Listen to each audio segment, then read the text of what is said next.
Ahora quiero saludar a Andrei Servin-Pont, analista internacional. Está con nosotros desde Buenos Aires, Argentina. Bienvenido a la tarde, fin de semana. Buenas tardes, muchísimas gracias por recibirme en el programa. Un placer. Que la disidencia cubana asista a esta cumbre de las Américas, compromiso político para mejorar la imagen ante el mundo, tanto Estados Unidos o Cuba. ¿Cómo lo ve usted? Bueno, creo que hay cierto interés por dar cierto nivel de transparencia, por dar a entender de que estamos ante una verdadera oportunidad de diálogo.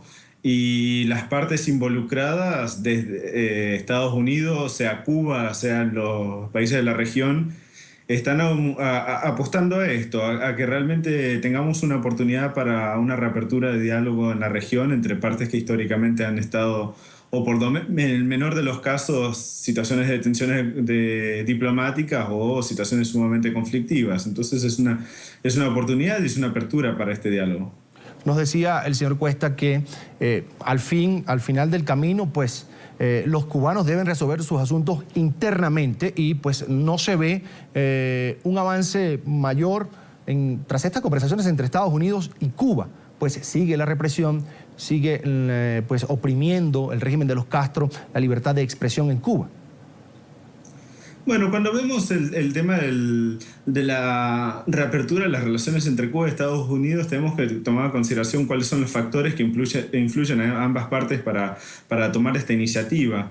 En el caso particular de Cuba, yo creo que Cuba está viendo la necesidad de airearse económicamente, de aprovechar nuevas oportunidades, en especial si consideramos la actual situación económica de Venezuela, que es buena parte de sustento en los últimos años.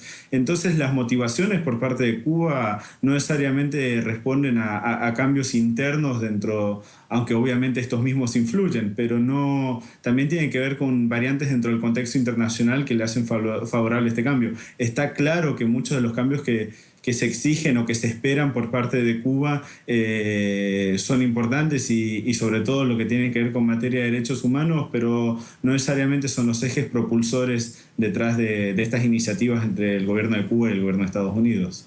Estados Unidos, que tiene en este momento pues caliente un impasse con Venezuela, se ha pronunciado en varias ocasiones y ha dicho que hay que apoyar unas elecciones libres, transparentes y con una observación robusta, una observación internacional independiente, transparente. ¿Usted ve posible que en Cuba, tal vez al mediano plazo, se den unas elecciones libres? Bueno, yo creo que cuando Estados Unidos hace este tipo de declaraciones tiene que ver en parte de responder a presiones internas que buscan un poco más la mano dura. Bueno, no, la mano dura no es el término adecuado, pero posturas un poco más fuertes frente a Cuba, en las cuales se exige más sobre materias de derechos humanos, sobre el restablecimiento de procesos democráticos dentro de Cuba.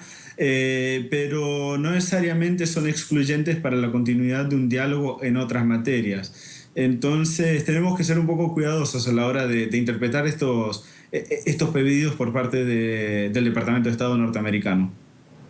Venezuela también asiste a esta cumbre de las Américas. Aprovecho que está con nosotros usted y quisiera su opinión. ¿Se encontrará allí Nicolás Maduro con Barack Obama luego de esas sanciones impuestas por la Casa Blanca a funcionarios chavistas por violación de derechos humanos? Un tema que también vincula a Cuba de alguna manera porque es la denuncia constante de la oposición en Cuba. Es lo mismo prácticamente que ocurre en Venezuela.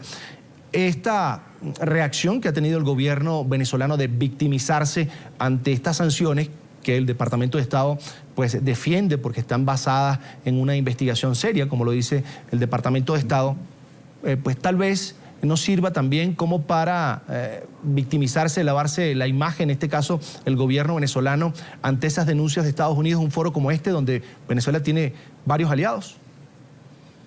Bueno, definitivamente las recientes tensiones entre Estados Unidos y Venezuela han agregado aún más elementos interesantes a lo que ya de por sí era una cumbre con muchas expectativas.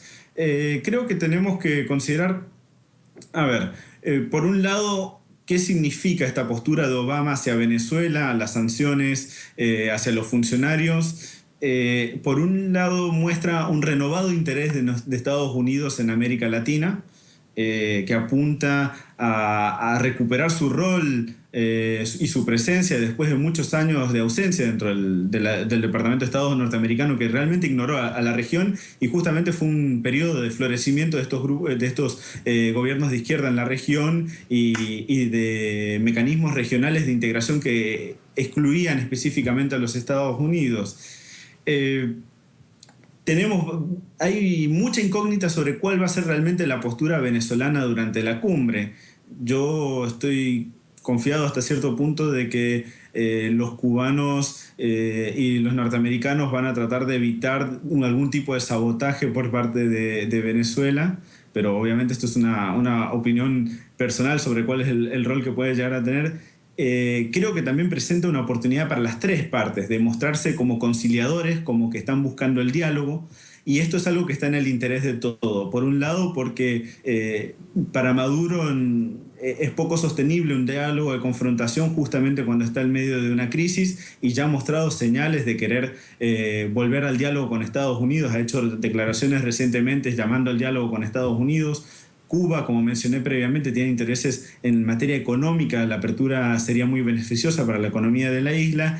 Y Estados Unidos, que está buscando reconciliar su relación con la región y ve en un restablecimiento de los lazos con Cuba y posiblemente con Venezuela también una oportunidad para cambiar su imagen ante la región. Entonces, tenemos que ver. Yo no quiero apostarle a que realmente sea un atenuante grave la situación de Venezuela y Estados Unidos, sino que incluso puede llegar a tener un desenlace en el cual vemos a las tres partes buscando restablecer el diálogo. Agradecemos a Andrei Servin Pont, analista internacional, por habernos acompañado en la tarde fin de semana de NTN 24. Muchísimas gracias por recibirme, siempre es un placer estar participando en NTN 24.